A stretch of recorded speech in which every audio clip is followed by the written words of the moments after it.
Good evening, everyone. Thank you for joining us. As you may notice, Lisa is not here tonight. I will be taking over facilitation. The town council had made the decision to move us away from using Lisa. That's a discussion that we can have later in the agenda when we talk about the budget and how that went. But for now, I will be facilitating the meeting. So if I miss anything, please just yell out so that we can try to be as efficient as possible. I wanted to mention, well, first, I guess I should say, I'd like to welcome Chance to the ResJ. As you all know, he was appointed last night, and we're very excited to have him join us. And I wanted to mention that as we start June, today is June 3rd, so I wanted to mention, of course, that June is Pride Month, and it is also PTSD Awareness Month, African American Music Appreciation Month, and National Caribbean American Month. And I felt that was important to say tonight because I think that it, all of those mentions have to do with the work that we're doing and groups of people who we are trying to serve. So I thought that was important. So and can we do a roll call before I get ahead of myself? Yeah. Yes. Okay. Alexandra. Here. Lisa. Here. Serena. Here. Teo. Here. Veronica. Here. Bruce. Here. And Chance. Here. All right, and then do we have a motion to approve the agenda for tonight? I make a motion to approve the agenda this evening. I second it. Awesome. Okay. So I am going to read the land acknowledgement.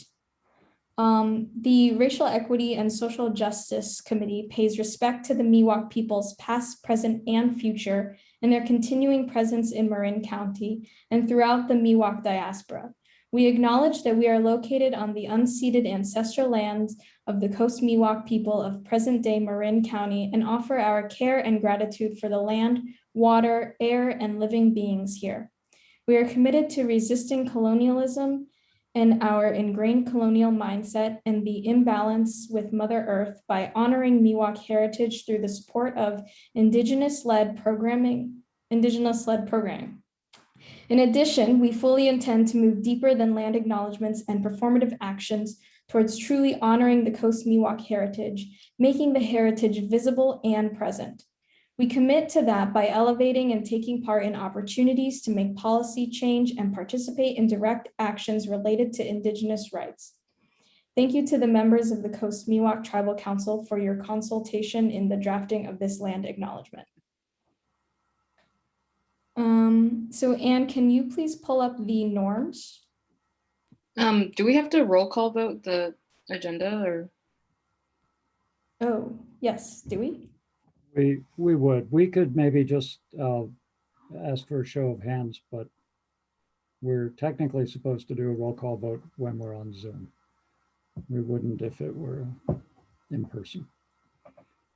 But okay, so let's, Anne, can you? Before. Yeah, or can you show, if, wait. Is there any change that anybody wanted to make about the agenda? So, and maybe you should do a roll call vote, yeah. Okay. So this is to approve the agenda. Alexandra. Yes.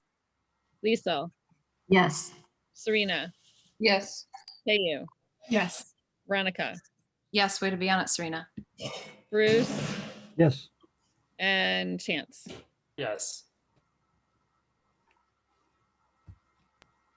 All right, so, okay, so So we'll take a moment to review all of our norms. These are all norms that we've agreed to as ResJ members to follow. And then I would like to mention that we would like to invite community members to take a look and try to hold themselves to these as well. Our hope is that this will aid in a productive conversation.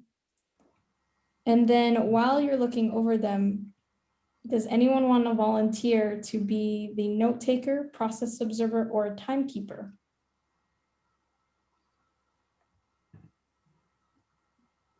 Can do timekeeping. Let's tie you. Awesome, thank you, Tayo. I'm Thank you, happy, Veronica. yeah, I'm happy to continue to support as a backup for Anne if that's what needs to happen moving forward, or if we need to just start taking notes all on our own, I can do that as well. But maybe clarification for if I'm doing that backup role or not. Anne, do you? Yeah, I would love that, Veronica. Your notes were amazing last time. So Back kind of supporting each other on it? Yeah. Great, will do. okay. And I can do then, timekeeper if you'd like. so Tayo's already doing timekeeper. Oh, Did sorry. did you want to do process observer? I can do that, yes. Okay, cool. Thanks. Okay. Okay. Okay, awesome. Did everyone get a chance to look over the norms? So do we all feel ready to move on? Okay, cool. Yes. I think I'm seeing everyone nodding their heads. Okay, so Anne, if we can come back to the, yeah, thank you. All right. Pulling up my agenda. Okay. So let's move forward to item B, interview process for new ResJ members. And I believe I'm handing it over to Tayo to represent our subcommittee. Okay, so we first we looked at the current what the town has as the application process. Oh wait, I have to start the timer. And we were pretty satisfied with it. However, we would like to include with the application the ResJ mission and vision statement and our meeting norms, so that any applicant can read through both of those before applying. Do you think that we'll come back? Yeah, Serena? Remind me if I'm wrong here, but didn't we say we wanted to include that it was like a year-long commitment as well? Yeah. And are we gonna, is it only 1 year? Because I know some of the other committees are 2. I'm getting off topic, but so we can circle back to that. One question that we had on the current application is the member at large. We weren't sure exactly what that meant, if it means someone who works in town but doesn't live here. So we didn't understand, because all the groups seem to, the other topics seem to cover everyone. And so that was a question we had. And then we came up with interview questions, and please here, I'm going back and forth, sorry, on screens. If Alexandra and Serena, you just interrupt me if I'm misspeaking. So these are the interview questions that we posed and want to pose to you guys to see what your thoughts are. And we came up with 5 questions. They're not perfect, but this is what we worked on for quite a long time. So number 1, tell us about yourself and why you want to be on the ResJ. 2, what are some ideas you have to create change in Fairfax to create a more equitable town? 3, what is a time that you used open dialogue to work through a difficult situation? 4, how have you contributed I think this was a question that we weren't sure how to state it, but this is what the point we sort of wanted to make. How have you contributed to systemic racism? How did you come to realize the role you played? And the last one, how have you benefited from your privilege or from systemic racism? So those were the questions that we came up with. Alexandra, Serena, was there anything else? I think now we can just open it up to discussion and see what everyone else is feeling and thinking. Oh, I do think like we were kind of debating, and like obviously it's not our choice. It's like all of our collective choice. But if we wanted to all do like the interviews and have it be like public, and like also have the selection process be public, or if we wanted it to be like in the subcommittee. And I think what was one of our questions was, do the interviews have to be public?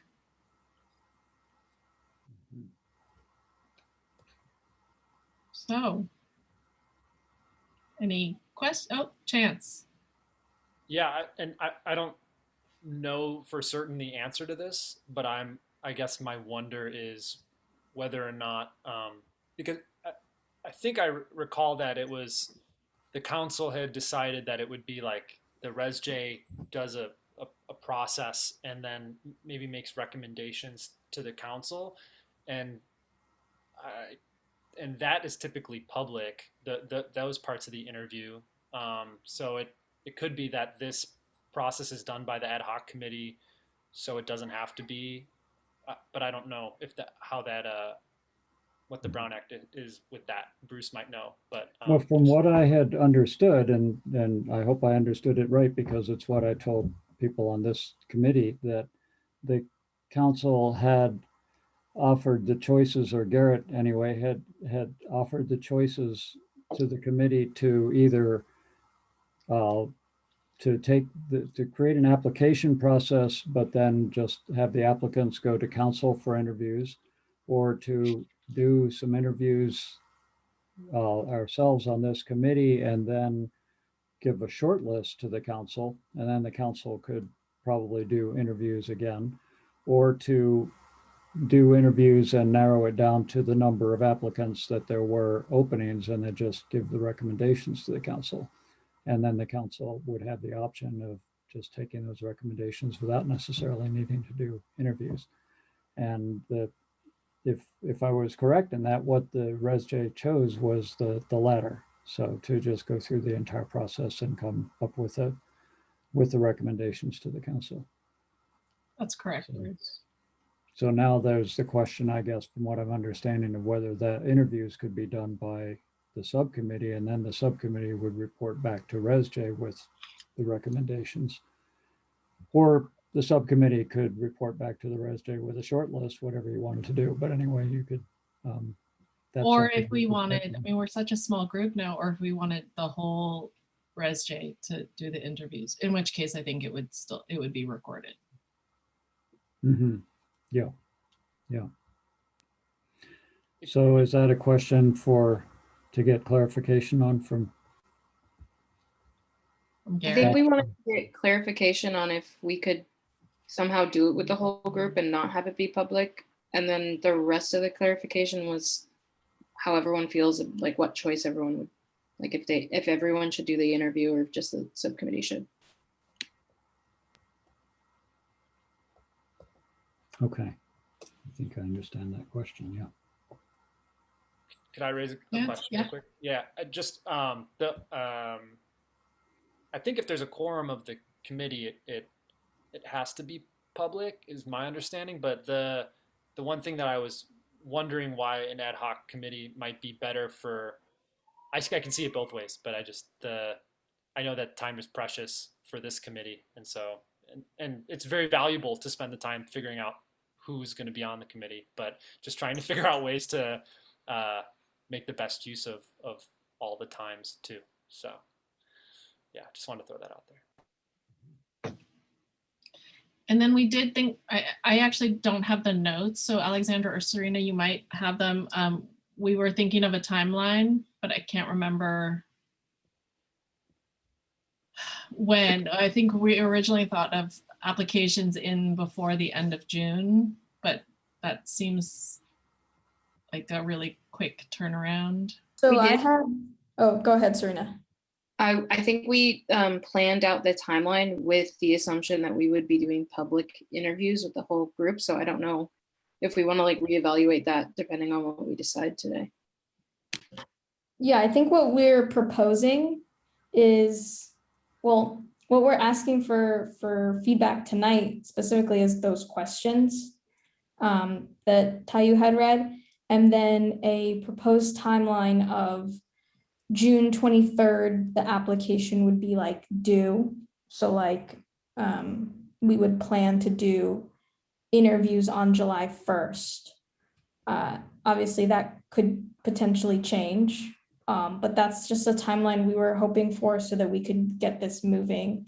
And then we had talked about how we would kind of put the word out via social media, stuff like that.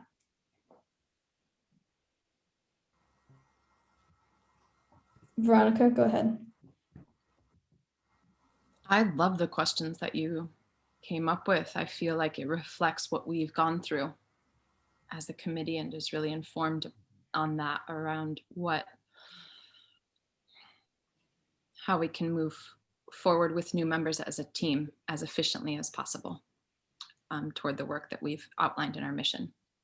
So I want to say that I really appreciate those questions, and they're good. Like, whoa, how have you contributed to systemic racism, and how have you learned of the role that you played? If I got the wording right on that, and I'm happy to like hear the specific wording, and perhaps it's important that I do so that I can report it in the notes. But what an amazing question to be asking ourselves.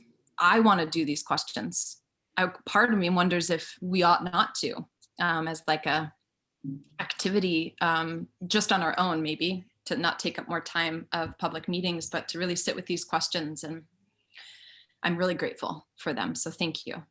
And we'll approve when that moment comes. But I also really appreciate the idea of including the ResJ mission, meeting norms, and that it is, you said a year-long commitment, and we'll get into that later, and just wanted to name that within the volunteer board, it was a 3-year commitment, a 3-year term once we were on. So something to consider. I think perhaps in the town council, fancy word for when they make a statement,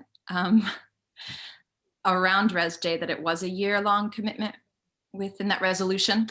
Not such a fancy word, but so I'm curious if that's, I think in the beginning, maybe that made sense so that we could kind of see what this was all going to shake out to be. And I'm curious if having a longer commitment or term felt appropriate, and curious to hear what you all think about that. But as far as logistics, including the ResJ mission, meeting norms, and how long the term would be, I know on the application online, when you go through the town of Fairfax, I'm curious, is that easy to just include that in the form, the like survey, the form's embedded on the website? Just a logistics question, and maybe that would be for staff. Is that easy to just include that in the beginning of the application and maybe have like a check mark for them to note that they've read it, if that is helpful as a logistics suggestion? And yeah, curious to hear your thoughts on that year-long or more term. Lisa? Yeah, I just realized that I should look at the online form again to remind myself of what the questions we have there are. I'm kind of, I know we kind of went back and forth with some of these types of questions, but I'm kind of wondering about asking people if they have any particular special skills or backgrounds they bring to this process, just because, I found it interesting that people came from very different places, and we've had people who were, immigrant rights attorneys, and people with, a specific background from their work, either volunteer or professional, with, the court system or whatnot, and or specific background as community activists who had organized people. I think some of that can be really relevant to, or a particular area of expertise, just to making somebody able to contribute to the committee.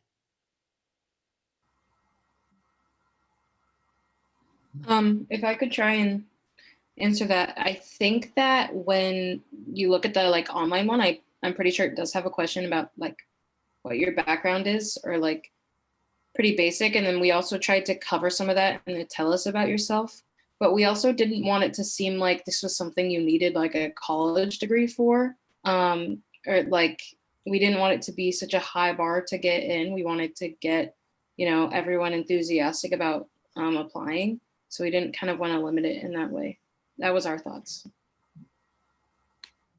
Go ahead. So I just was going to say, I wasn't thinking of it specifically as college so much as like you can not have a college degree, but say that your specific skill or background is that you are a member of the service sector and completely understand the struggles of people in the service sector because of your experience as somebody working in restaurant work, and you see daily, blah, blah, blah. So I didn't want to make it collegey, but there may be particular skills and as a result, you've become, a shop steward or something. Like there's things that people do that don't necessarily require a college degree that might. The question on the application, please describe your work, life, lived experience, or background relevant to serving on this committee. I think that pretty much covers that. Okay.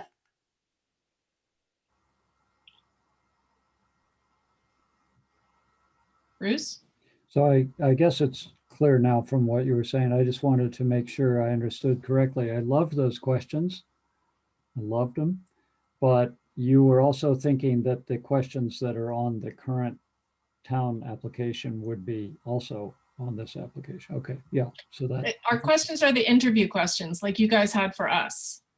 Oh, Those I 5 didn't questions understand are the that. interview questions. Okay, so those wouldn't be written questions on the application. So your thought was the application form would be basically what the town's application form is now, but with that one clarification of what member at large means and whether maybe that doesn't need to be there. Exactly. Okay, all right, thanks. I'm glad I understand that now, I think. Tayu, where are we on time? We have 29 minutes left.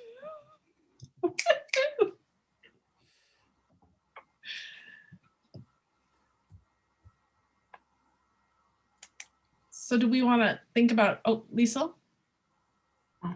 Yeah, so I don't want to belabor the point too much, but I do just want to kind of put out there that, if there's a way for us to just keep getting a little bit of idea too, though, of how much people have worked on,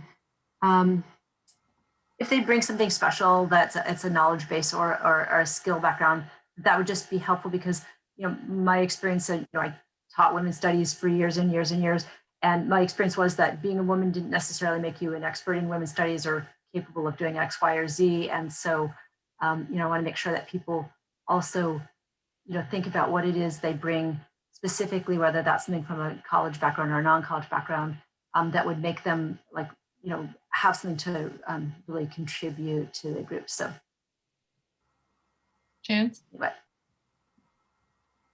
I'm just curious, Lisa, if that first interview question, the tell us about yourself, why ResJ, if you think that is enough to satisfy, like if somebody has a certain skill set or they have that background or that training in DEI or something, if that'd be the appropriate place where they'd probably be, like plug that in as like, this is why I care and this is why I'm applying. But you might want it called out more specifically. But it feels like for me, I would put it there.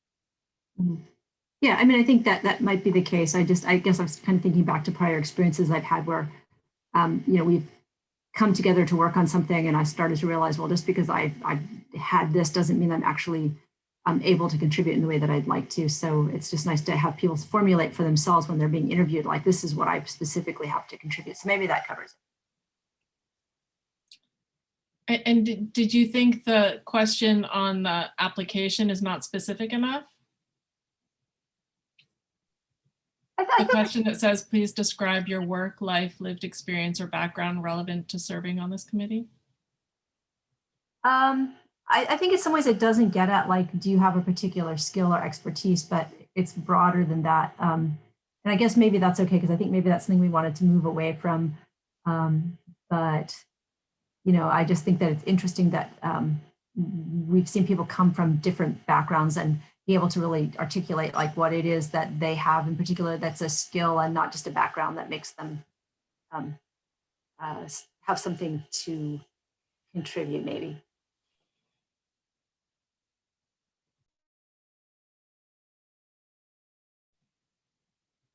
Any other thoughts?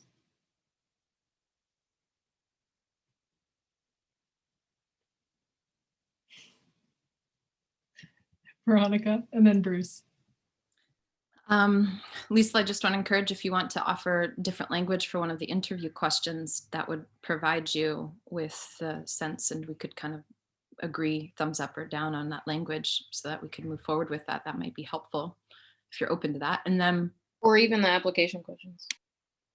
yeah, if you want to actually suggest that specific wording, that'd be great.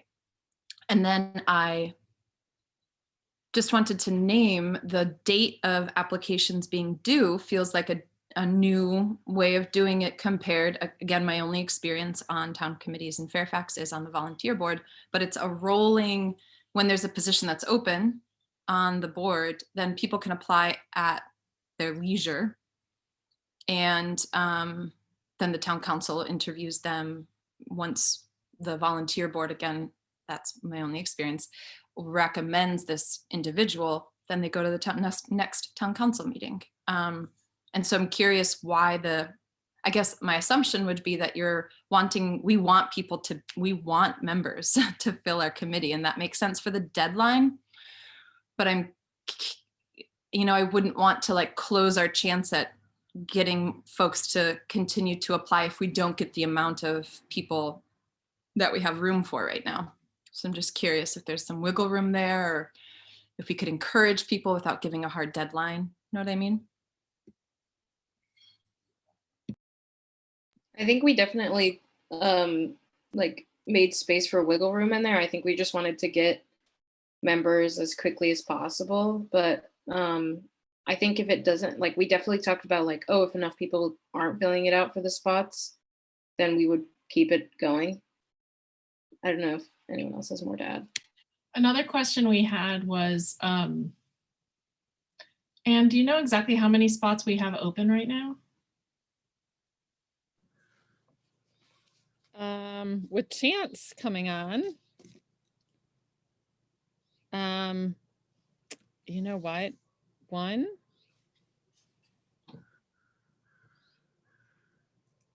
I think there's like 4 or 5, but let me check. Okay. So that was one of our questions, was what if we only get however many seats we have open? Do we have to automatically accept all of them to fill our seats? So I think that was a logistical question, a technical question. Chance? Yeah, I just checked. There were 4 vacancies and 2 youth vacancies as of our council meeting yesterday. That's what we reported out to the public. But with me joining, it might be 3 vacancies and 2 youth vacancies. Just wanted to add that. Thank you. So can we go to Bruce? He's had his hand up. I'm not sure actually whether we as the council reps are counted. It was 11 plus the 2 youth members, and I'm not sure if it was plus the 2 council reps or if we were included in the 11. So we should get clear on that. But I was following up and concurring with Veronica's question, which I think was a really good one, that normally for most of the committees, it is kind of a rolling process. It's announced at council meetings and announced in the newsletter that there are openings on the committees, and then people can apply.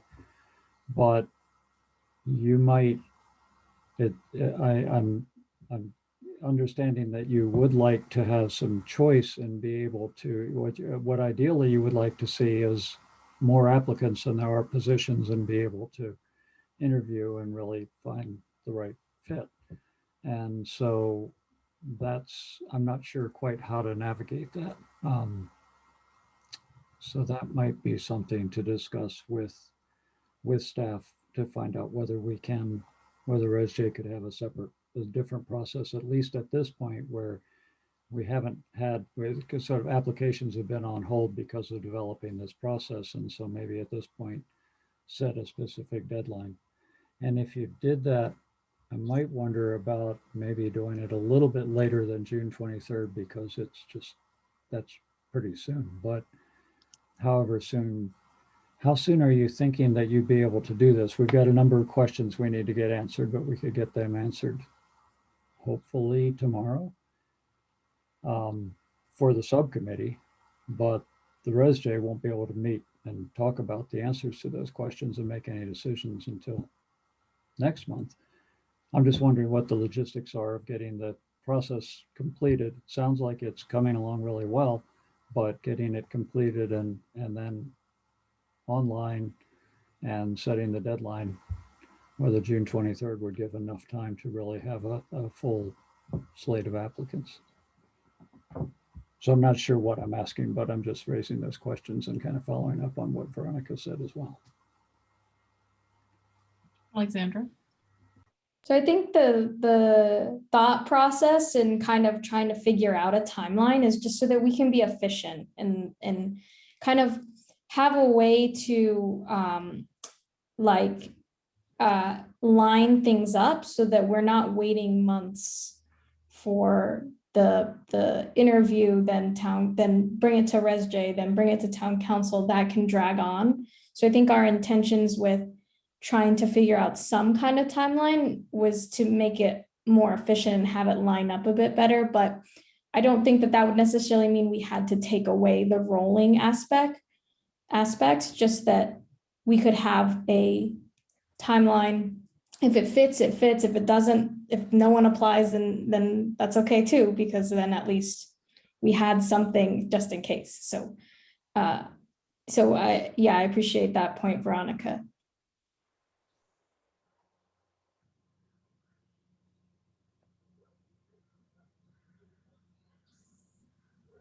Chance, Veronica, and then Anne.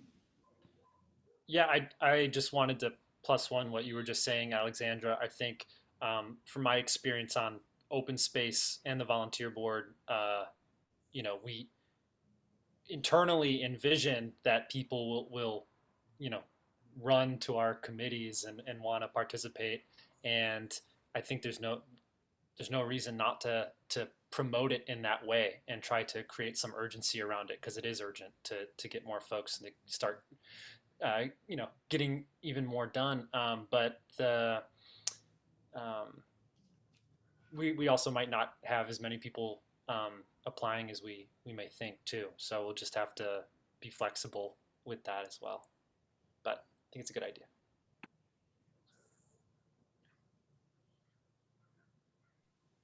Do you want Anne to go, Veronica? Oh, I was just going to say that the final count on that, because lately is still on the website, is 4 vacancies, 2 youth vacancies. So, and I'm going to have Camille, I'm going to send Camille right now to change that. So. Just wanted to suggest that if we feel like the subcommittee needs to hear the answers that are hopefully provided tomorrow-ish, and then needed to or felt that it would be helpful to convene as ResJ to approve the final process, that we could hold a special meeting between now and our first week of July meeting, and have it maybe be a shorter meeting and have it focus just on that, so that I know people's time, as I wouldn't want to get into the habit of making a special meeting every month. Learned a lot about that from the town council meeting last night and the pros and cons of that. So just wanted to throw that out there if we felt like we wanted to keep the momentum to get this going soon and wanted to have that happen before our July meeting. And then one other thought, let me see if I can grab it. Oh, I just wanted to make sure that I was hearing it right and to maybe give us a summarization of that intention is that we would maybe informally encourage people to apply by a certain date, not specifying it as a deadline, but encouraging them so that we could continue to be effective in our subcommittee action work that we're all very eager and doing actively. But then continue to let that open enrollment, if the positions aren't all filled within this first round, be available. Okay, seeing some nods. Cool. And just to note, we also want to make sure that there are printed copies of the application that, along with the mission statement and the norms that go into businesses within Fairfax, and that we can hand out and things like that.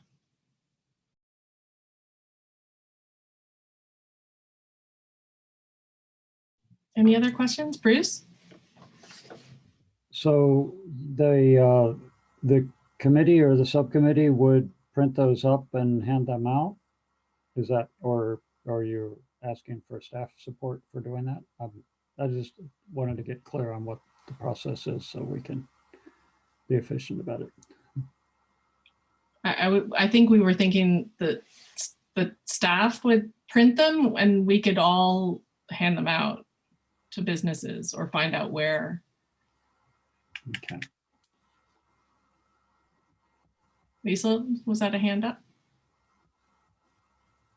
Yeah, this is really minor. I was just going to say that in doing our work on our subcommittee, one of the things we also noticed is that we actually have a fair number of business owners who are persons of color. And so, kind of reaching out to our Chamber of Commerce, our business community.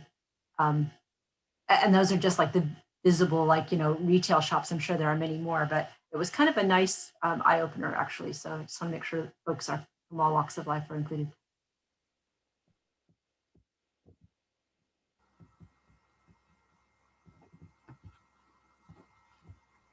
So we're at 15 minutes. Well, if anyone else has anything to add, we can always move forward with a motion because this is an action item. And there is nothing wrong with moving ahead of schedule. So if anyone feels so inclined to make a motion. And would you like me to read that? Since it's an action item, we should get public comment before we do the motion. Yeah. Okay, before the motion? Yeah. Okay. And I was also thinking before the motion, I could read the interview questions one more time. So do you want me to do that before public comment or after? Before? That would probably be a good thing before public comment. But Veronica, you had her hand up, I think? No, okay. All right, so number one, wait, am I muted? No. Number one, tell us about yourself and why you want to be on the ResJ. 2, what are some ideas you have to create change in Fairfax to create a more equitable town? 3, what is a time that you used open dialogue to work through difficult situations? A difficult situation, sorry. 4, how have you contributed to systemic racism? How did you come to realize the role you played? And 5, how have you benefited from your privilege or from systemic racism?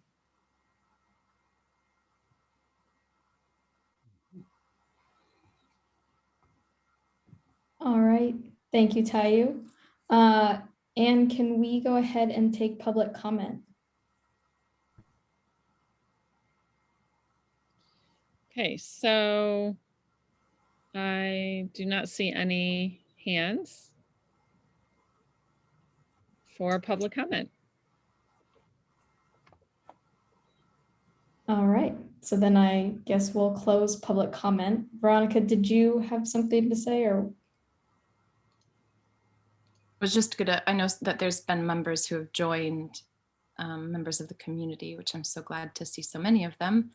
have joined since you initially invited members of the public to consider the norms that we agreed on within ResJ and to potentially hold them as we engage in public comment and dialogue. But we didn't have public comment just yet, but perhaps that will pertain to the next public comment period. Mhm. Thanks for lifting that, Alexandra. Yeah, thanks. Okay. So I guess we'll move forward. Oh, wait, no, a motion. We need to make a motion. Does anyone feel so inclined? Chair, may I just clarify really quick? Is the motion to approve the proposed questions that they be added in addition to the inclusion of the meeting norms and the mission and sort of the expectations or term? Is Yeah. that what the motion is on? Okay. Yeah, so what we're proposing is adding the mission and vision, the norms, and then the, what's it called? Tayu, the, Interview questions? no, the term. Oh, right. The term, and then, so we're asking for approval of that and the interview questions. And then Serena, do you want to add to that? Do we want to decide if it's going to be either the subcommittee doing interviewing, or I don't know if we know all the rules around that yet, but I don't know if maybe that's for consideration also.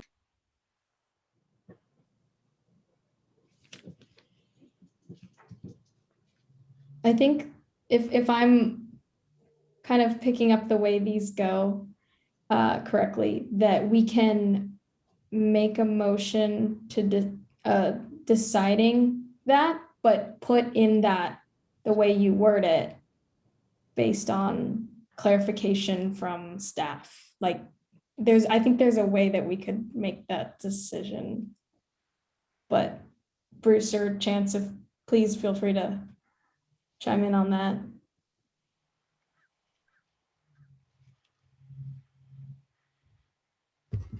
So I'll be talking with Garrett tomorrow, and Chance, you'd be more than welcome to be also involved in this. We can talk with Garrett and just see whether he sees any concerns with these. I would tell him about what we presumably will just vote on, which is, as I understand it, I think Chance was just clarifying, we're going to vote on just the application right now to include the norms and mission, vision, and the term into the application. And but then we have questions about the 1-year commitment. Does that mean a 1-year term, or does staff have any other input to us about terms? How's that going to work? And do interviews need to be public, or could they be done by the subcommittee? And then that would mean that they wouldn't be public, or would they need to be public no matter what? So find out about that. And just a small question, what does the member at large choice mean on the existing application? Maybe it doesn't mean anything. Maybe it refers to other committees.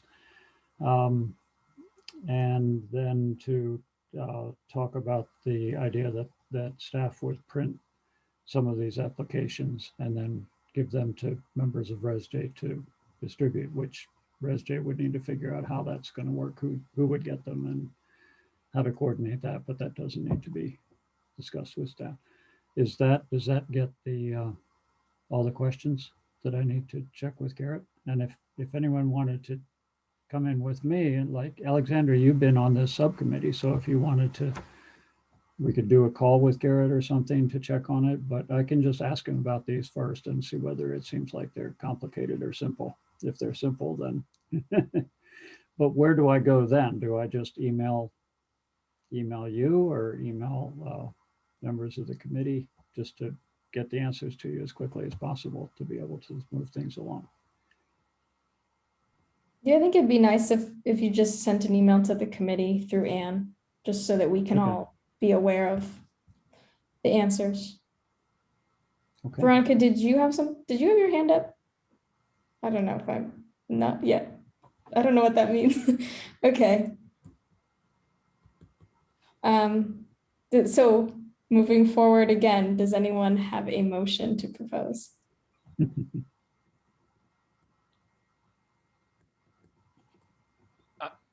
I'm happy to move that we approve the proposed interview questions from the ad hoc committee, as well as the inclusion of the ResJ meeting norms and values and mission and term limit in the application process for new ResJ members.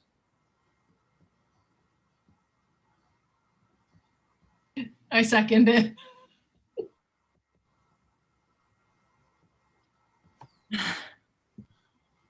All right, Anne, can we do a roll call? Yes. Alexandra, Yes. Lisa, Yes.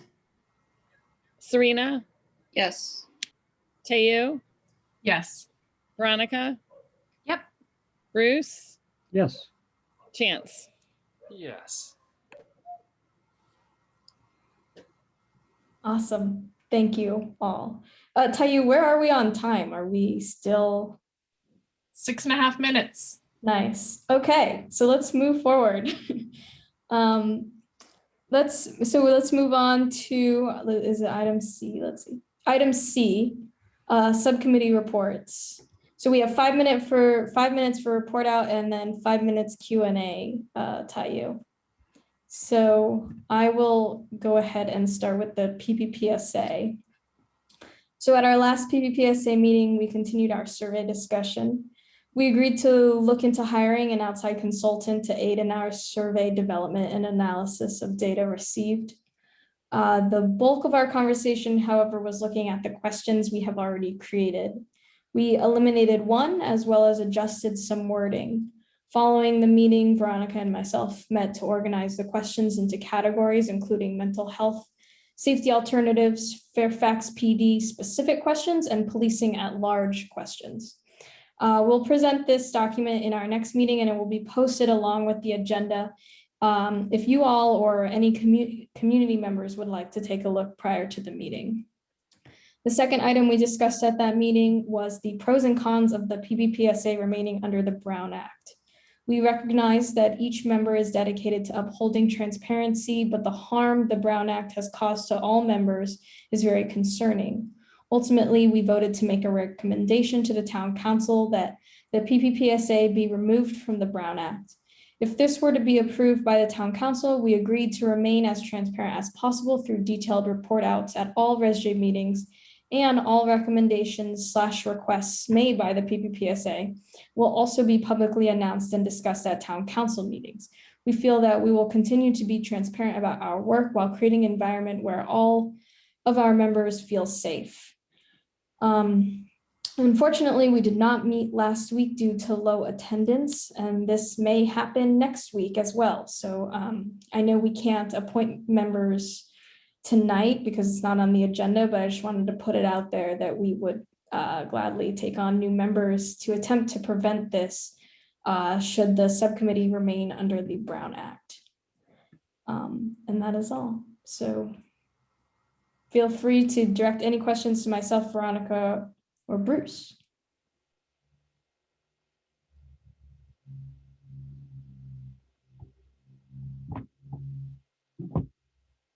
thank you. Yeah, Veronica. Just a direct call if any of you do happen to know folks with experience designing surveys with a specialty in equity and representation within the distribution of said survey. That's what we're hoping to find still and actively searching for potential professionals within that realm. So if any of you or members of the community have folks in mind, please send those referrals to us.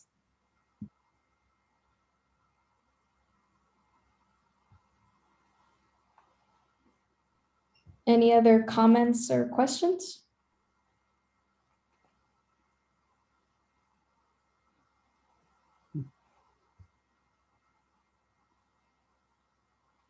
All right, then let's move forward to the Community Engagement Education Subcommittee.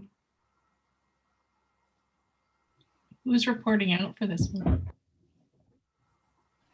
Well, to be honest, I got them mixed up with the other committee that has the same members. So Serena, Tayu, anyone wanna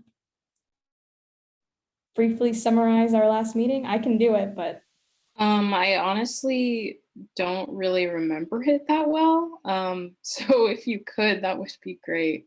I'm sorry. yeah, so in all honesty, our last meeting was, I want to say 1 or 2 days after the racist incident that happened in San Anselmo.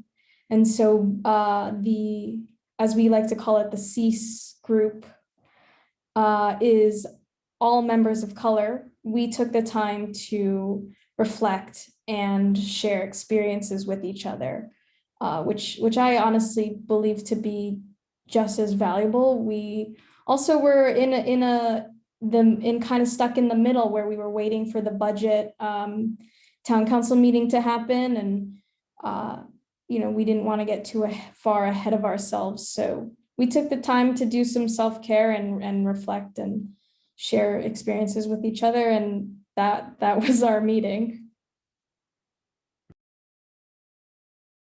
Why did I think that was our ad hoc meeting? That like so clearly wasn't in my memory now. I'm sorry. It's all good. But if there are any questions relating to community engagement and the report outs we had done previously, yeah, we can go with that. Comments, ideas, suggestions. Yeah, Liesl? I was going to say, I'm very excited about this committee and the suggestions you had at the last meeting. So it'll, just be nice to see where you go with that and how the rest of us who aren't on that committee can support, because it sounded good. Thank you.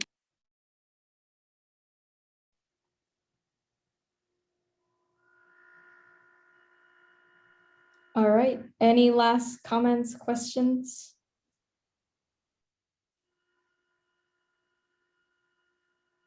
Can I ask a quick question, Chair? Just what's the frequency with which all of these subcommittees meet? Just for clarification for myself. Yeah, so the PBPSA meets twice a month. The second and fourth Thursday of the month. And the CEASE group meets every other Sunday. And then I will I believe Liesl is the representative of the policy committee. Or no, Veronica too. I'll let them answer that because I don't know actually. But with that, are we ready to move forward to the policy? Okay, let's move forward with policy. So I'll start, and then Veronica, you should jump in. So we were going to meet last week, but that's when we ended up having the other meeting. So we've had a hard time meeting since then, since several of us have been out on all sorts of leave types of things. So we haven't really had a chance to meet since the last meeting, the last official RSJ meeting. But I think all of us have continued to look into the things that we proposed at the last meeting. I know that I've been meeting with various people who can talk more about how town policy could be directed towards racial equity. And I know that there was some movement on looking at a hate crimes ordinance that I can't actually personally describe because the person who was working on that, I don't think is here unless Veronica can describe it.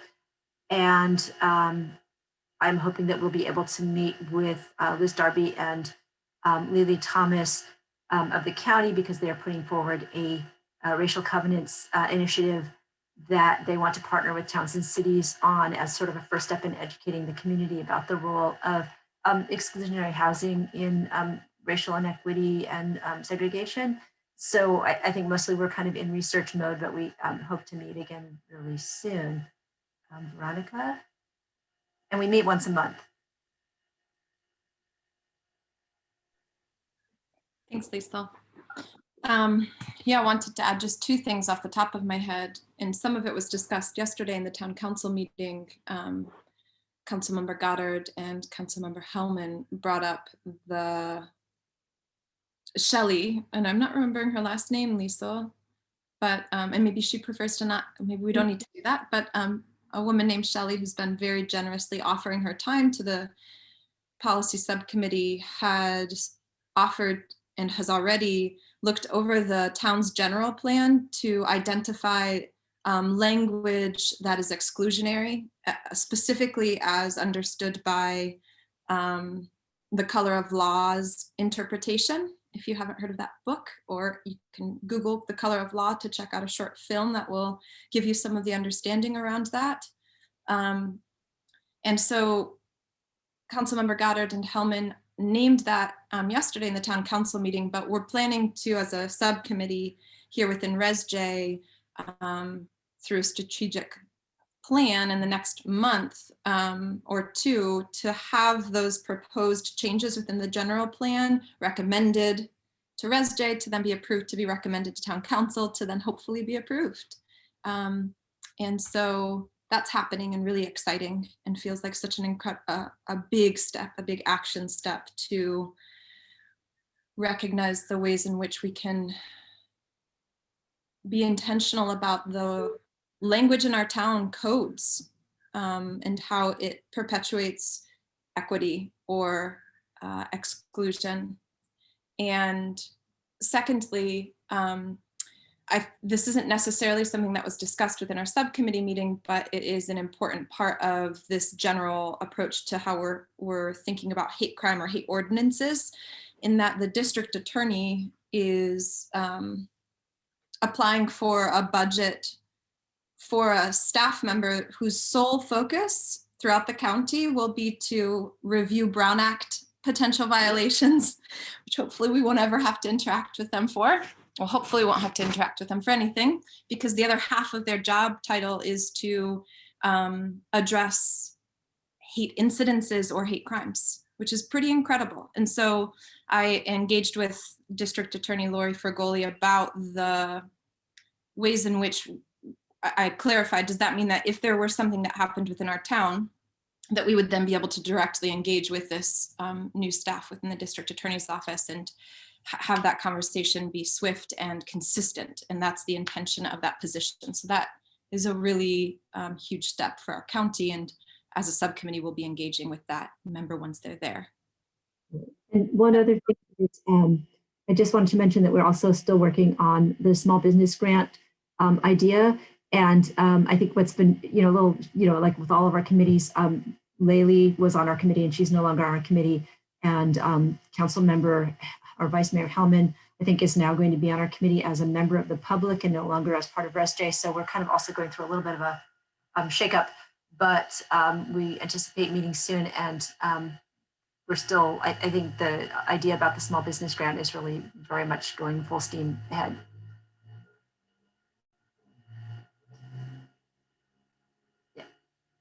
Last thing to add is please join our subcommittee if you are interested, because we need it. Any new members to the ResJ. And that was time. Awesome. Any comments, questions for the, Tayu? So exciting. There's like so much in what you all said, like, I don't know where to even begin. But I would love to hear more about Lisa, the two county members who are working on the racial covenants, because I just found out recently that, so I'm in Oak Manor, and many of the homes here have those have a racial covenants in our deeds, and I found out that one of our, and we have a HOA, and somebody, not who's in the HOA board, but one of our residents is trying to get the entire community, to get it stricken from the entire community. So I'd love to get the names of those two people so I can send her towards them. Yeah, and we hope to kind of make it a townwide initiative where we kind of drew people together, but actually the whole approach of an HOA doing it for a whole area, because they often have the same language on the deeds, makes it a lot easier. And so the two people who are working on the initiative are Liz Darby, and she's our countywide social equity. She's got a number of titles, but social equity coordinator. And Lily Thomas, who is, I forget her title, but she's like a senior planner in the community development department. So there's a really nice slideshow that I can share with you that they did last week at the board of supervisors meeting. And I'm trying to get clear with them whether they're waiving the fee for the change through the assessor's office. So that's why I'm trying to get a meeting with them to understand better how individual towns and cities are going to plug into their effort. Thank you. That's amazing. Thank you. I'd love to see the slideshow.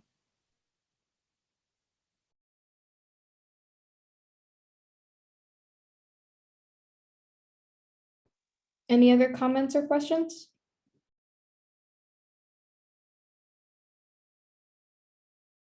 Yeah, Chance. Just curious, again, trying to get the specifics on these subcommittees. How does one go about joining subcommittees as a member or new member of the ResJ?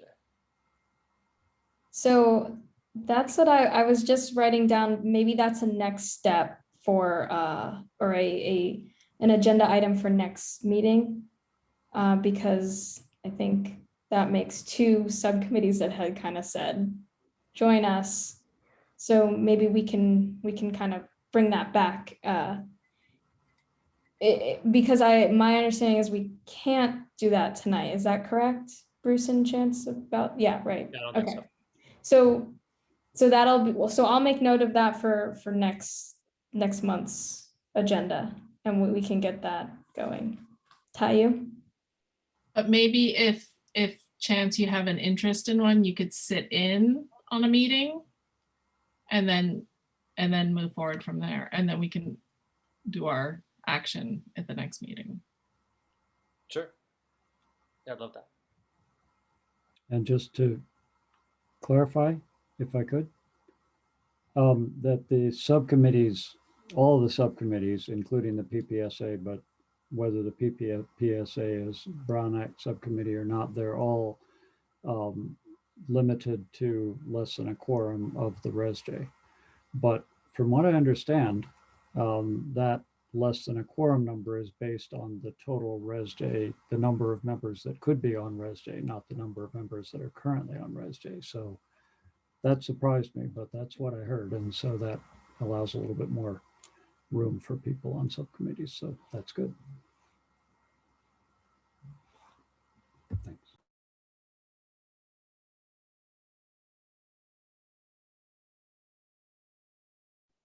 All right. Any last questions or comments for the policy subcommittee?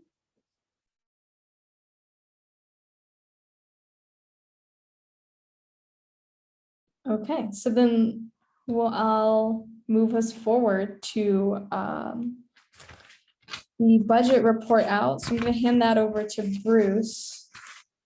And potentially Chance, I'm not sure if he was aware of that, but Bruce, I'll hand it to you. Oh, yes. Well, Chance definitely can help with the report out, and I would hope to have that help. Yes. So Quick question. Do you want me to give a 15-minute warning? Because it's 30 minutes, right? Yeah, 15. Thanks. So where to begin?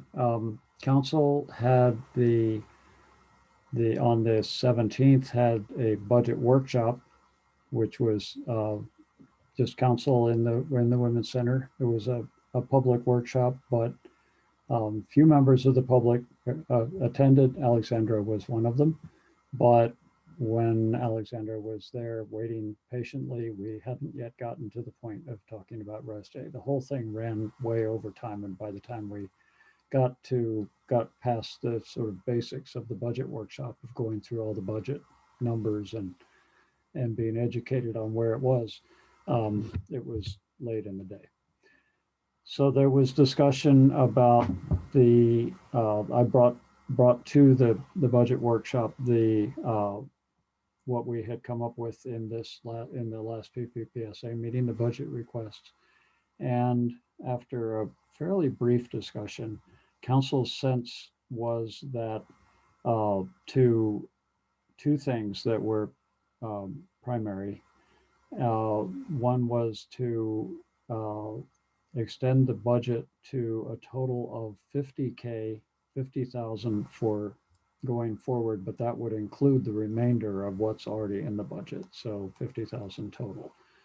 I think what's in the current budget is about 30 or 35, somewhere in that range. But anyway, whatever is in there would be raised to 50,000. That was the sense of the council at that workshop. The other thing that council said was that council would like to see us transition away from Lisa being a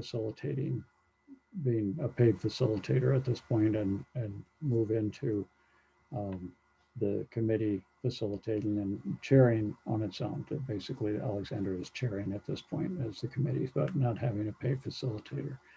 So the budget request specifically that this committee had prioritized, which was to fund Lisa to continue to facilitate for the next fiscal year, was basically not, the council was not supportive of that. However, the council did say, and this is really important and I think good news, the council wanted to have a joint meeting on the 16th with the ResJ. So the 16th of this month is a council meeting, which normally starts at 6:30, I believe. And the ResJ meeting, let me just make sure I get this right, would be at, let me see when that would be, 5, I think. I'll have that for you in a second. But It's the 5 o'clock. That's 5 confirmed. o'clock. Yeah. Okay, so 5 o'clock, so an hour and a half of a meeting jointly between ResJ and council. So ResJ members and council members would all be able to be panelists on a call like this and be able to discuss the budget and other things. So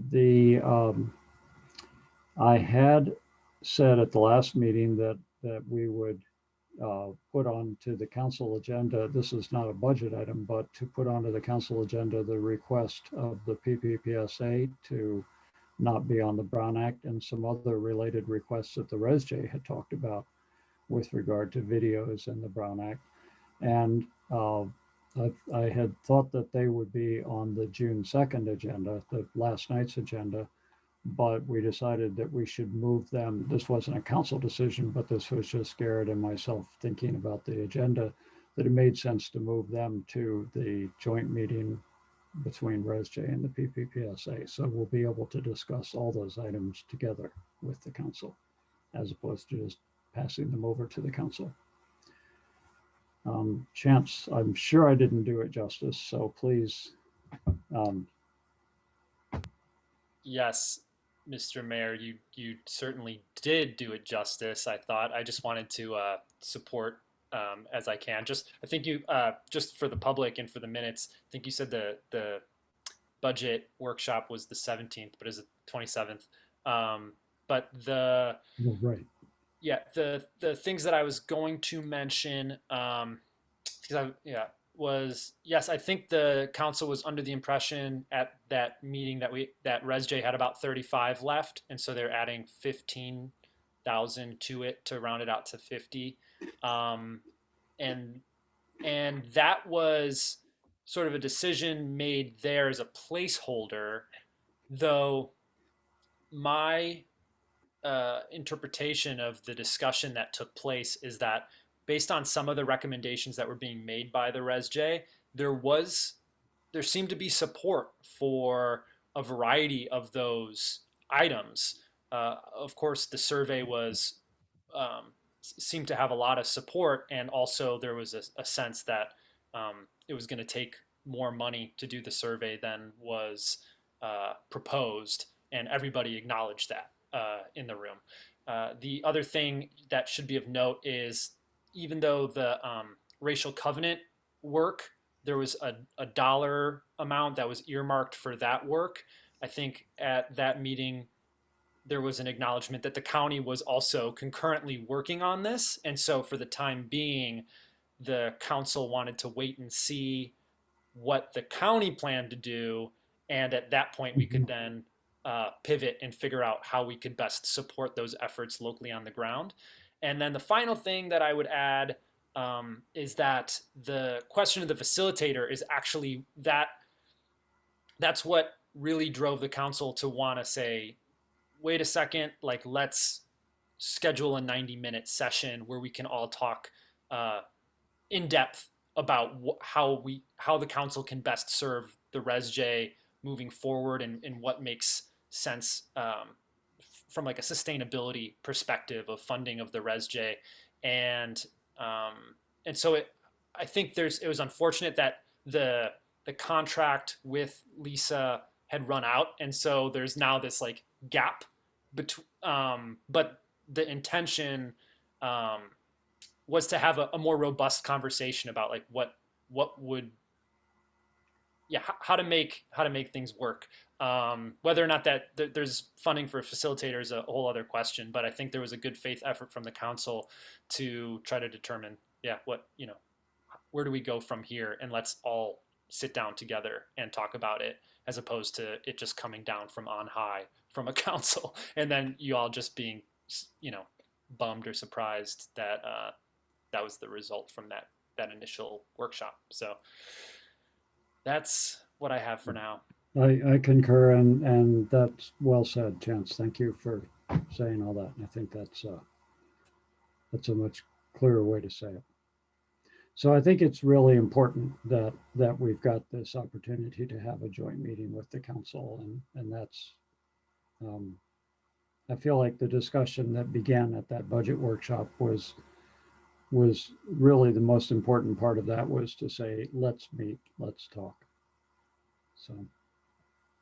And sorry to just but also I'm feeling moved to just say that I think based on the discussion that was had in the workshop, it's not like anything is off the table necessarily. Like, I feel like it'd be great if folks came to that that meeting with council, imaginative, like radically imagining what's possible too. So, and then we can all have a robust conversation about it. Mm-hmm.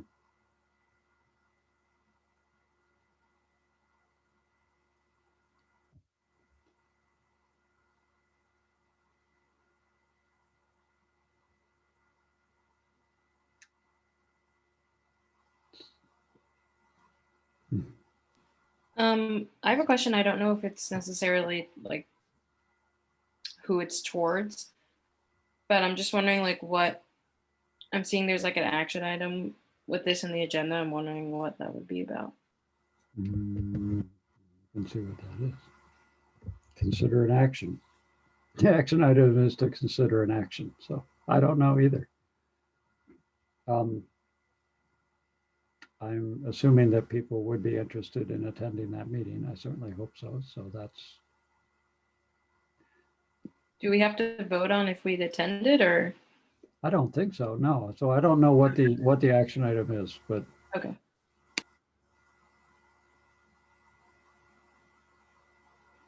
The agenda was actually created before that budget workshop. So. Veronica, and then Tayu. Thanks. Thank you both for, I can tell how much thought and consideration went into this. And I can't imagine how much you have to hold considering the entire town budget, and really respect that. I just want to make sure I'm getting it clear. So we initially made a request or a recommendation to town council for $77,000 for ResJ for this next fiscal year. And we, at this moment, town council has discussed the possibility of essentially adding 15,000 or 17,000 as compared to that 77,000. Is that correct? Yeah, whatever will bring it up to 50,000, I believe. But I think based on what we had received in terms of a number, it was about 15,000. Yeah, I imagine and trust all of the council members' decisions and feel quite deflated at the difference in those numbers, considering, and I'm curious to see what gets cut from our actions that we were visioning, those fundings, that funding going toward, if that is indeed the final decision from council. And also was hearing perhaps from you, Councilmember Catrano, that though if this is what council decides to be our budget, it doesn't mean that we can't go back to council throughout the year and say, hey, we have this specific project we would like to request funding for. Would you consider funding that project? Is that still something that would be on the table? Yeah, that's correct. There's always a possibility for that. I think the council is definitely open to that based on the conversation we had. And I did want to also clarify for the public too, that and for the ResJ, that the 15 that would be added to round it out to the 50, it appeared based on the recommendations, once you remove the racial covenant money that was suggested, that the 50 could cover a lot of the work that was being proposed. The biggest chunk was the 65,000 for the facilitator. And so that the uncertainty around that item is what drove us to have the joint session. But we felt that allocation of 15 to bring it up to 50,000 total could support a number of the other initiatives. That's really helpful clarification. Thank you so much. Because that racial covenant we had estimated 20,000 for that effort. So that makes a lot of sense. The 34,000-ish that's available right now, that is not allocated yet. That is not going to go towards facilitation. So helpful to understand. So essentially, beyond the racial covenant, we were granted the money we asked for. Or at this moment, the idea is to grant that money. Right. We have it. Yeah, except for the facilitation needs need to be discussed, but that was the sense of the council, was to wean off of the facilitation. Thank you. Yeah, that's a good way to put it. Yeah. Okay, I'm not deflated anymore. And this may not be entirely clear, but there is, in my mind, there's sort of a gradation between things that our committee, and this applies to other committees as well. We also, in that same meeting, discussed the Climate Action Committee, and it was actually a kind of a similar outcome, maybe even less, that the Climate Action Committee got in that term, compared with all the things that were listed. But when you look at some of the things that we listed, or that the Climate Action Committee listed, some of them could be considered committee requests, like operation of the committee. We need this money in order to do what we are doing, and then other of the requests you might think of more as recommendations to the council, like town should cooperate with the county, and that may be mostly what it is, and this committee will be part of that and really help with the process, and has already helped immensely with researching this process and figuring it out. But for the racial covenants, it may be that the town cooperates with the county, and maybe there's some budgetary implications for that, but it doesn't necessarily have to be considered money given to ResJ, and then ResJ turns it around and giving it back to the town to work with the county. It may just be a recommendation that the town takes. So there's kind of a gradation there, and so some of the things that are in process, they aren't necessarily not in process because they aren't part of the ResJ budget. They're just in process and still understanding what they're going to cost and how they're going to be accomplished. But there was support for them nonetheless. I think it was. Thank you, Chance, for putting a lot clearer and more positive. No, make it good. Describing that. Yeah. I think it was Tayu and then Lisa. I think Bruce sort of touched on what I was going to ask, and we're also at the now 14-minute mark. 14 minutes left. So Mike, it's sort of a clarifying question.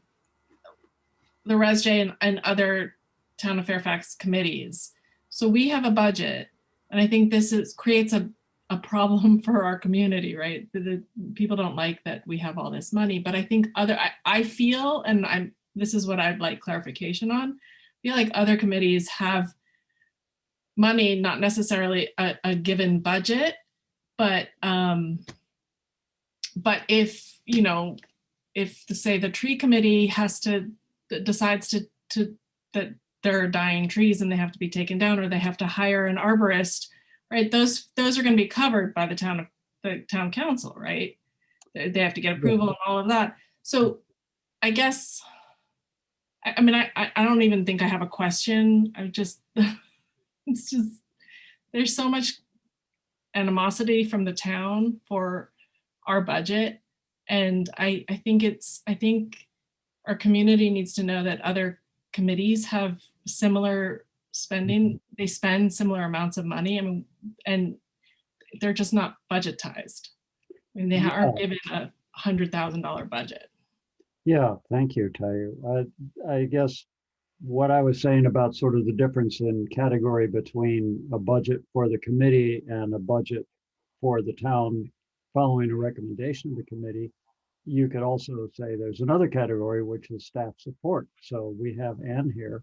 The tree committee has an arborist that they call on frequently, and they don't have to pay the arborist, the town pays the arborist, but that's part of what the tree committee can do, is call in the arborist when they need to. I'm not on the tree committee, so I don't know what the process is for that, but that's a perfect example. Open space is an even wilder example. The open space committee doesn't actually purchase open space, but the open space committee might recommend that the town try to raise some money and purchase a piece of open space. That would be a huge budget, but that's not going through the committee. That's a recommendation to the town. So, well, can I clarify that? Yes, please, Mr. Mayor, because I also wanted to add to it. I just acknowledging this is totally correct that a lot of these committees, Parks and Rec, there's a budget for that. There's a Parks and Rec committee, and the volunteer board, gets money, and that we help pay for the food pantry and the town picnic and other events. But the open space committee is interesting, and it's something to think about long term. The diversity of revenue sources or funding opportunities for the work we want to do in town. Open space not only raises its own money selling merch and actually having events, but the other thing is it's funded by Measure A. And so every year there's a Measure A subcommittee that's comprised of Parks and Rec Commission or committee, the Open Space Committee, and the Volunteer Board, and they all advocate for monies that the town receives through Measure A, some of which went to Perry Park, some of which goes to trail maintenance, some of which goes to open space acquisition. So we do the town open space committee does have a kitty with $80,000 plus in it specifically for open space work. And I have, on behalf of the open space committee in the town, written grant proposals to the state of California for various propositions in order to acquire money. And so these types of things are possible with coordination with town staff and the town council. There are potentials to have different types of revenue sources for the work we want to do. But yeah, it just wanted to honor the fact that a lot of different committees have different budgets based on priorities and based on, the systems that have been set up for funding those things countywide and locally. And so this is no different, and it shouldn't be. It should be have equal play, for the types of things that we want to do in town. So yeah. Mm-hmm.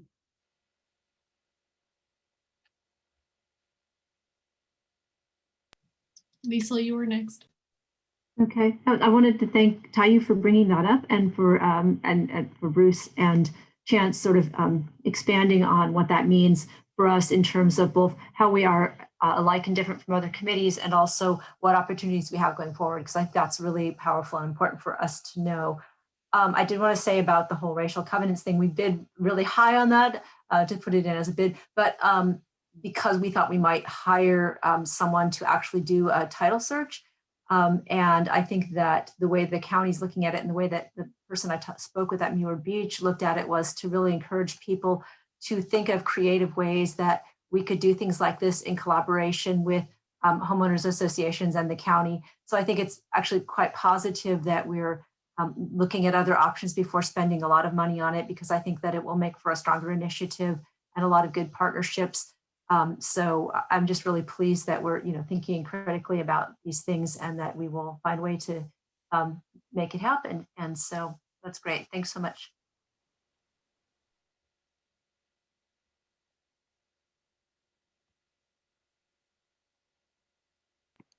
Veronica's your hand back up.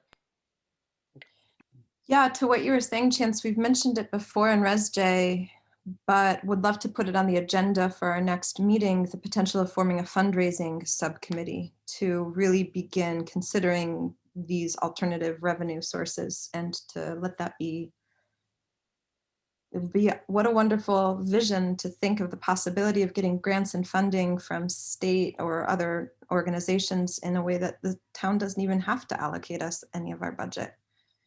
I'm grateful. And I just want to say thank you from my previous deflation feeling. Thank you, Bruce and Chance, for holding, and for town council members for providing us with the budget that you did. And lastly, a squeeze of gratitude before the end of our meeting for Liesel. You're such a rock star. You're doing so much. I just am amazed, on the policy committee and how much you continue to find out and research, and really grateful you're on this work with us.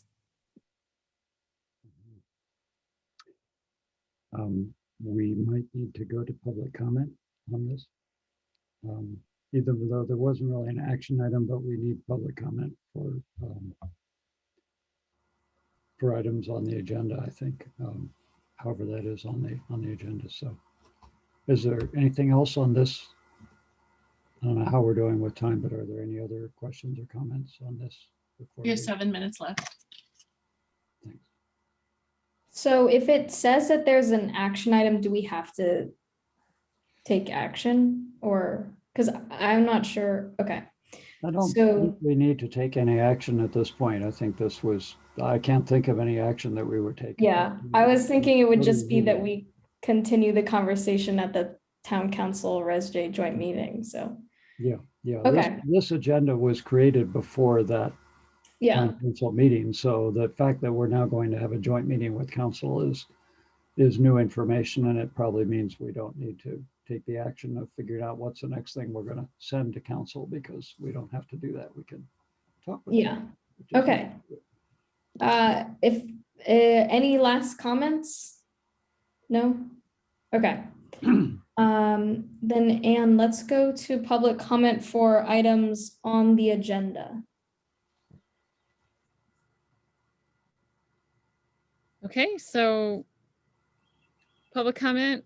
Dee Lee, go ahead, Dee Lee. Thank you, Anne. So I'm confused. Is there not time for public comment after each item, or is it all kind of mushed in at the end? If there's an action item, then there's public comment for that. And then there's this public comment for all the items on the agenda, and then public comment for items not on the agenda. Okay, so I would like to make comment on item C on the agenda first, which was not open after there was discussion. So may I do that and then make comment on other items? All right, so on C, there was mention that Council Member Hellman is going to be on the committee as a member of the public on the policy committee. Can any member of the public be on the policy committee? As No, it's not actually being on the policy committee, but the policy committee can work with someone if they wish to. We clarify. well, that was what was spoken, that she was going to be on the policy committee as a member of the Yeah, public. So that wouldn't actually be accurate. She Bruce, would be able to work with the policy committee. I'm sorry, Bruce, can we wait to comment Oh, on sorry. public comment? Yeah, Sorry. thanks. Yeah. Just to keep everything fair. Thank you. okay, so that's confusing to me. And how would one go about working with that committee as a member of the public? I would like to know. I guess I can email the council to find that out, that answer. So in terms of you were discussing, let's see, which one would this be? This is the budget. At which one were you, where you were discussing the racial covenants? Was that C or D? Anyway, whichever one it was. Those were outlawed many years ago in 1948.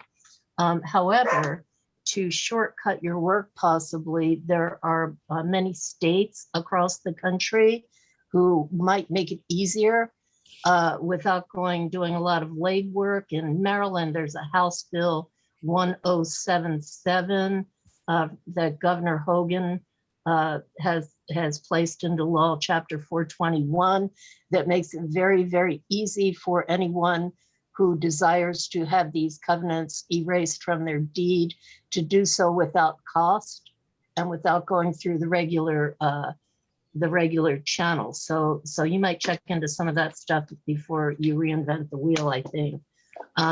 You were talking about the budget. I think I'm talking on several things. So if I would like to have more than 3 minutes, if I go over, I won't go over too far. The budget, also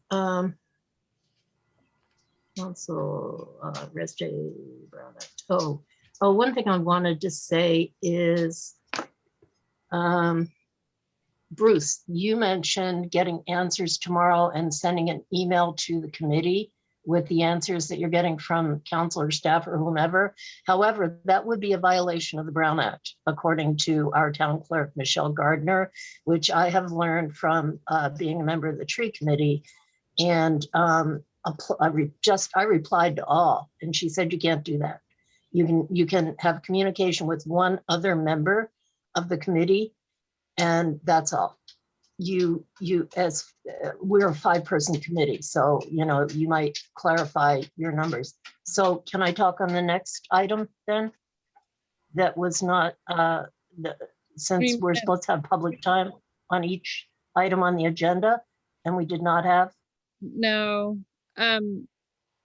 If there's an action item, then we take public comment, and then There were 3 action items.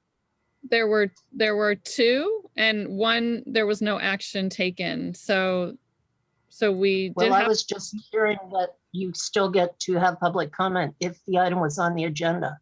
So right now we're taking public comment for what's on the agenda, and your 3 minutes is up, and then we'll take a comment on items not on the agenda next. So you get 3 minutes for however many items are on the agenda. In town council meetings, you get to speak to each item before any action is taken. So I'm confused. Right. So on the agenda, there's Are the 2 rules different here? action items, and we did open it up for action item under B because there was a motion that happened. But for D, there was no action taken, so we didn't take public comment. But I think you're supposed to. It was on the agenda, and it was an action item, even if you didn't take action. Just like to suggest that we stop having dialogue during public comment and stick with public comment as it is, and we can wrap around it at the end as we have done. I would suggest. Okay, I will. Deborah, if you have a comment on that item that we didn't take action on, then you can make that comment. Let's just be clear. So that's what I would suggest. Okay, go ahead, Deborah, then. So let me just finish my my sentence that Bruce, according to Michelle, and you may confirm this with her, that a member of the committee can have communication with one other member, but the other member cannot have communication then on that discussion with other members of the committee, because that would constitute a serial meeting. So I guess that's all I have to say. So thank you for letting me finish my sentence. Okay, thank you. Okay, next person is George. Go ahead, George. You have 3 minutes. With all due respect, I'm not totally clear what's on the agenda and what's not on the agenda. So if you could just bear with me for a moment. I'm so grateful that this conversation is in public. I think it's actually revolutionary for our town and transformational. And Chance had mentioned it to me about 2 months ago that this was in public. And I think it's astonishing that this is all in public. And I think you're all very brave. I appreciate your bravery. It's painful as a citizen of the town to hear about the animosity that's directed towards the budget items. I think that the 50 or 80,000, I'm confused, is well worth it in terms of providing a safe environment for the town, for all townspeople, and all visitors to our town. I think it's very important that we pursue that. And I am really shocked about the animosity. Everybody I talk to in town believes this is a great idea. So there's some kind of disconnect between the citizens who really support this and the feedback you're getting. I've spoken to Stephanie Hellman about this and suggested that Lisa needs more funding. I think she's brilliant, an incredible asset to the town. And I also love what Chance was saying. I'm speaking to you in a private capacity, but I am have the honor of being the chairperson of the volunteer board. We want to help you put on public events as fundraisers or as consciousness raising events. So there's a large segment of the town that is fully behind you. And I speak for them. Maybe I speak too much for them, but we're backing you. And the volunteer board is willing to pitch in to help raise funds and put on events. That's what we do for the town. We put on the town picnic, wreath making, caroling, etc. We are the town production wing, and please use our services. And clearly and specifically, having a BIPOC-based racial equity group being supported by a white board in Fairfax is an awesome model, and we want to help.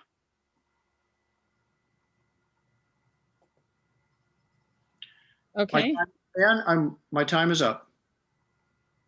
you have 30 seconds, so. I'll yield to some brilliant person. Okay, thanks, George.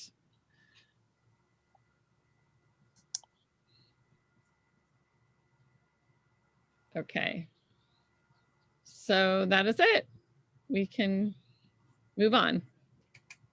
All right, thank you, Anne. Thank you, everyone. We, as a ResJ, had agreed to take comment after public comment. So Veronica, I see your hand up. Go ahead. Thanks, Alexandra. I just wanted to be clear so that we're consistent. I think it comes, Bruce, from your personability, but the ways in which we can move into dialogue with public commenters, I just want to ensure that everybody is treated equally, and from an equity perspective, it's really important to hold that container of public comment being reserved for members of the public, just as town council meetings operate, that those are comments made and that we respond at the end of public comment, but not engage in dialogue with.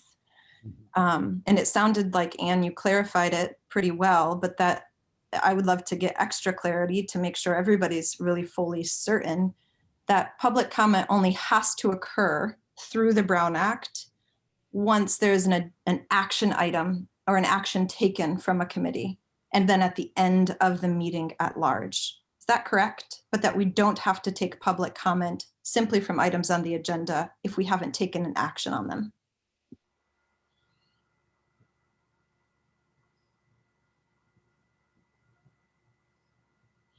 Bruce or Chance, could you clarify? Because I can do my best to clarify. If you notice the way the agenda is set up, there's really one item on the agenda, item number 1.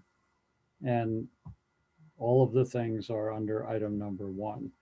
And so that's sort of the whole meeting is kind of structured somewhat loosely that way. And so I think the upshot of that is it's correct for specific action items. There should be public comment for them, and then there would be public comment. The idea of the public comment for items on the agenda is the whole agenda, which is item number 1. it's a different way to set up the agenda, but it allows the committee to not have to spend all of its time on public comment and also to be able to be a little bit more flexible in the way we discuss things. But it's just a lot of what this committee does is at this point has been discussion. And that was a way to sort of clarify where to get the public involved in the discussion. But yeah, if that's the best clarification I can give at this point. I would like to at some point respond to one thing in public comment whenever there's a good time to do that. Yeah, let's go to Liesel and then can we come back to you, Bruce? Is that okay? Please. Yeah. Awesome. Right, so thank you. I did also want to say that, you know, as a person who's on new sort of to committee work, it's really good to have the guidance on when and where we do different things and how we are able to respond to the public and also, you know, be as transparent as possible. So that's much appreciated. I also wanted to, I don't know if this is the right time to comment on some of the comments made. Is that acceptable? Okay. I do want to thank, you know, Deborah for being a diligent watchguard of our budget. I know she watches that very carefully. And, you know, I had some important things to say. One thing that I did want, a couple things I want to bring up. First off, the issue around the racial covenants. There are states that have tried to do statewide measures to have them removed. Our state hasn't done it yet. And the reason that we're interested in doing it and doing it in a cost-efficient way is that it is a way for us as citizens to explore the history and the legacy of these types of housing exclusions on where we're at now. So I think that's the main reason we're interested in it. It's not going to be an end in itself, but more of an exploration of how we got to where we are now. And I do think we should be doing it in a cost-effective way that brings a lot of public participation with it. So that's just my comment on that. I also, and I know that people have tried to overturn it at the state level in California. That's been going on for years and they haven't been able to do it. I did want to mention that I think it would be good to get guidance on how members of the public can be involved with our committee and subcommittee. So for instance, I misspoke because like I said, I'm rather new. I know that Vice Member Hellman is interested in continuing her work specifically on the grant, the small business grant program, which she initiated. And so, you know, it might be good to get clarification about how that works with people of the public being involved in some way. So that would, I put that out to Anne and Alexandra and Chance and Bruce, maybe to follow up on for us. And yeah, that's it. Thank you. All right, we'll go Bruce and then Chance. I'm suspecting that Chance might want to reply to Gio's comment, so I'll skip that. But thank you, Gio, for that. That's really inspiring and wonderful news. With regard to the Brown Act, what Deborah Benson said about the my emailing, if I misspoke, I didn't mean emailing the committee as in the whole ResJ. I was referring to the subcommittee, the subcommittee under ResJ, which is less than a quorum. And we always do our emails through Anne. So that's the way, I think that was even specified that I would email Anne through Anne and to the members of the subcommittee. And it's an informational email. It's not my expressing an opinion on something. I was going to do some research with staff, get some answers to questions, and email those answers through Anne to the subcommittee.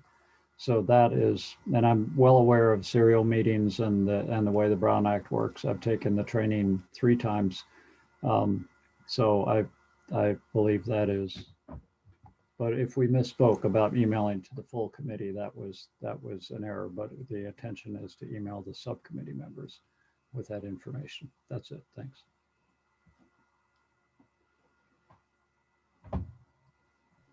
Chance. Yep. Thank you, Chair. I was just going to add, I would like clarity on the Brown Act question around time for public comment on agendized items, whether or not they are action items. I think, you know, I'm of the opinion that it would be it's better to have public comment and public input on items on the agenda, not just the ones that we're taking action on. But I would just like some clarity on that too.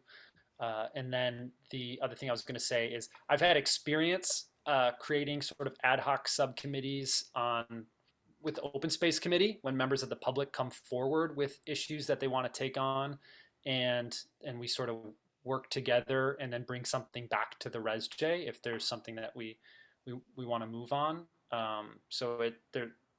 I've experienced that, but I think it's a part of a larger conversation. How do we fold folks in, and yeah, hopefully we can agendize that in the future and figure out what that looks like too. So it's not sort of some exclusive thing if we decide that some members of the public can be on it and others they have to just figure it out for themselves. So.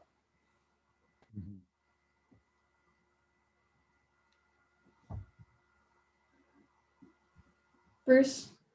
I believe I understand about the subcommittees, which is that the subcommittee of ResJ, which is always less than a quorum of the ResJ, and because it's less than a quorum and because the subcommittee doesn't actually take any action, the subcommittee only reports back to the ResJ, which may in turn take action as it chooses. But the subcommittee basically does the work and then reports back to ResJ. So the subcommittee is a less than a quorum, does not have to notice the meetings or have public meetings, and can do basically whatever it wants in the course of just doing its investigation. And the subcommittee can consult with other people as well. And so that's how someone else can get involved, is the subcommittee can reach out to another person and say, can you work with us on this? So it's not that that member is joining the ResJ or joining the subcommittee. It's just that the subcommittee can work with them, basically meet with anyone they please or with each other in any way they want to in order to get their work done. But in turn, they really can't do anything except bring a recommendation back to ResJ. So that's how a lot of the committees get the work done. You know, you can't write a climate action plan in a climate action committee meeting because it would take 10,000 meetings to get all the commas in the right place. You have a small subcommittee that just does writing and then it comes back to the committee. So it's a common thing. The council does it as well. 2 members of the council will be an ad hoc committee to explore something. And they may talk with other people as they do it. But that doesn't mean those other people are council members. They just are talking with them. So I think that's, in my mind, that's fairly clear, but if that helps, that's it. Thanks.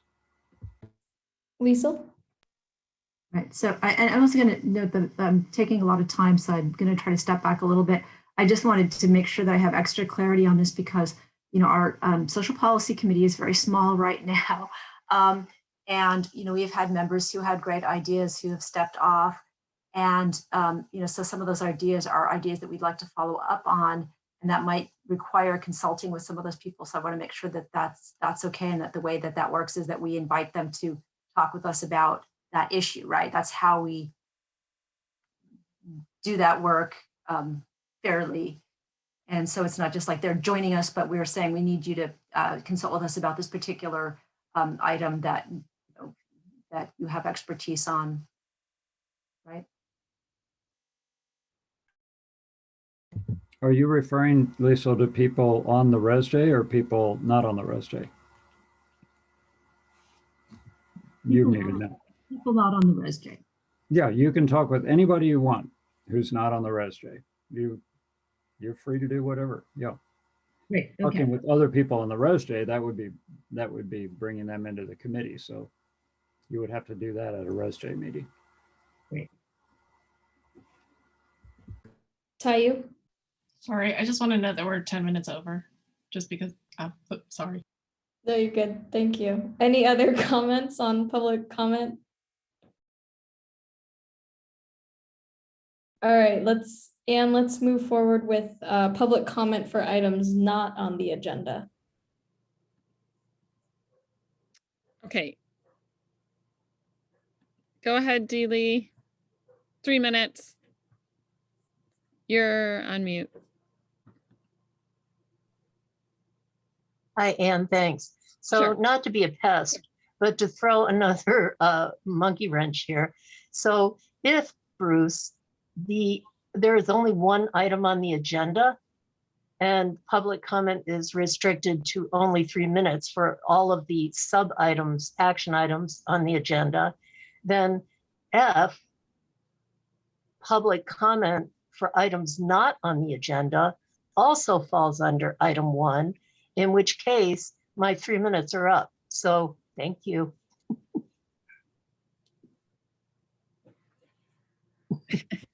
Okay, thanks. And there are no more hands. All right, then we will close public comment for items not on the agenda. And any comments on public comment for items not on the agenda? Okay. I have added it to my list of things to talk about with staff, and I will email the result of that to the chair. All right, thank you. Serena. I just want to say my internet connection is unstable, so I'm going to turn off my camera, but I'll be here. All right, thanks. And I'm getting Wi-Fi tomorrow, so it should be better. Awesome. Okay, so let's move forward with next steps review. And do you have any, or Veronica, do you have any next steps?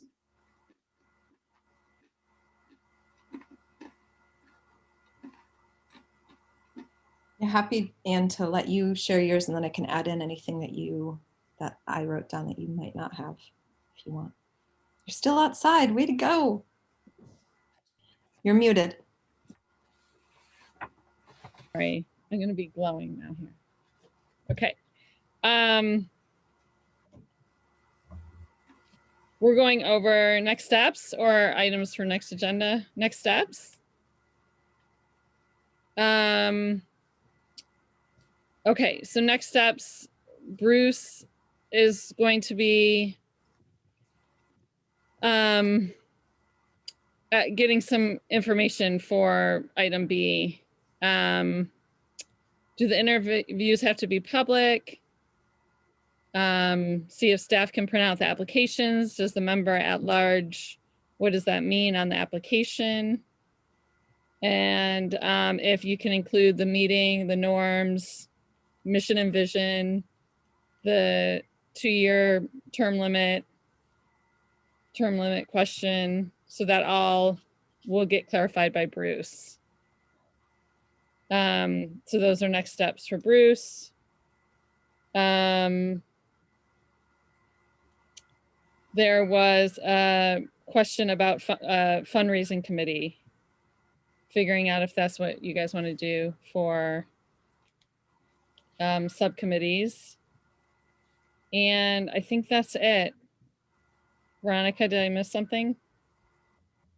I think you got most of it, Anne.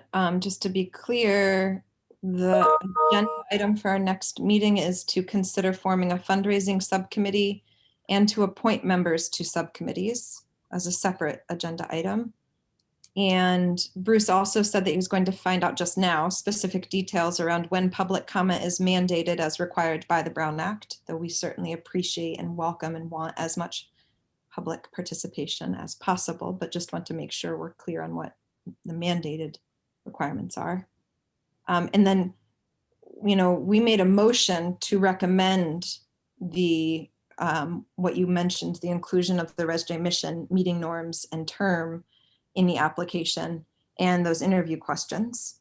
And so I believe that that would be a recommendation that's going to count town council essentially, but that would need to be on town council's next agenda to then get approved.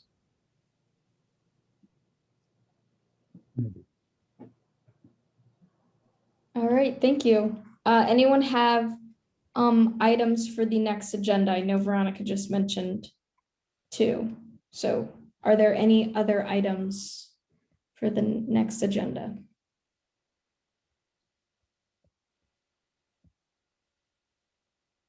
I'm sorry, I'm trying to raise my hand, but I can't find it. Sorry, it's weird with no camera on. Just to clarify, so sorry, my connection was a bit spotty again, so I don't know if I maybe missed it, but are we deciding next meeting if we're going to be interviewing with the subcommittee or like with the whole ResJ? Or I don't know, because we'd have the answers to the questions by then. Okay, so maybe like a report out on the answers to the questions that Bruce is asking staff. Yeah, and I guess possibly an action item with that as well. Okay.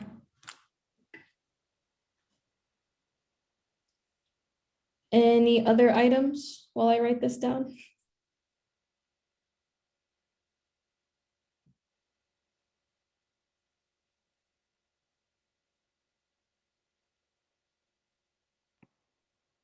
I don't know exactly how I want to phrase this, but just mindful of the fact that it may be worth having a placeholder item, whether it's a discussion or an action item, I don't know, coming out of the joint session, just acknowledging that we're going to be going into a meeting with the town council, and there might be something we want to report back on from that, or take action on based on that conversation. So.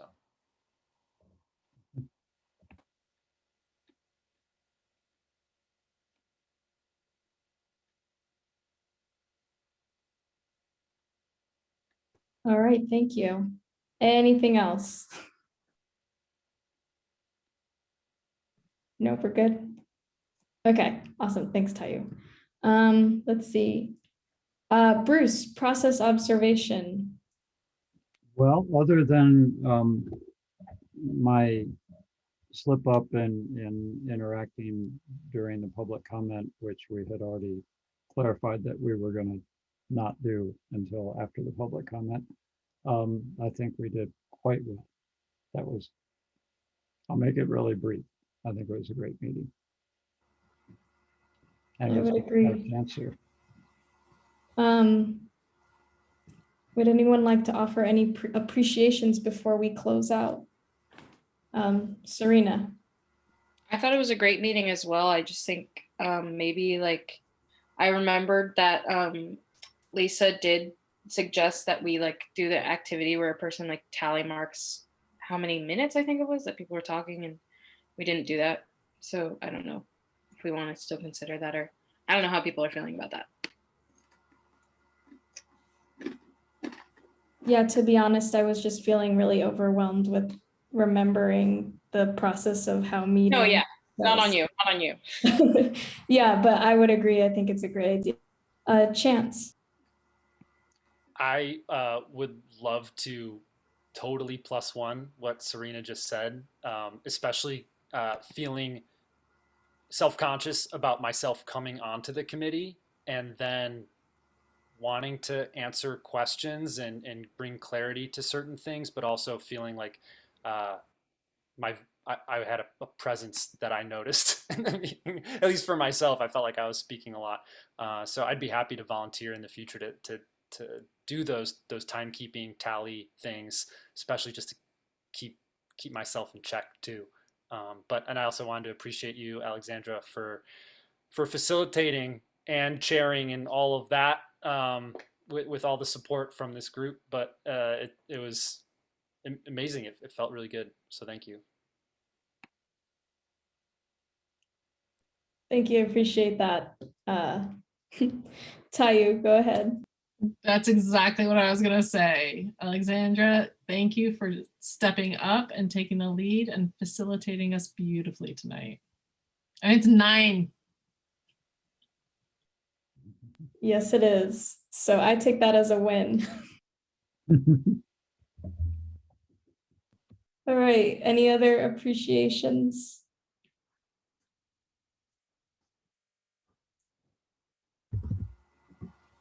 I appreciate the public comment. I thought it adhered to the norms much better and was much more positive. I really appreciated that. Yeah, I appreciated the public comments as well. And I appreciate all of you for bearing with me, for supporting me, and 9 o'clock is not a bad start. So I just really appreciate everyone's contributions to tonight's meeting. And with that, I will officially close our meeting. Have a good evening, and we'll see you on the joint meeting with Town Council.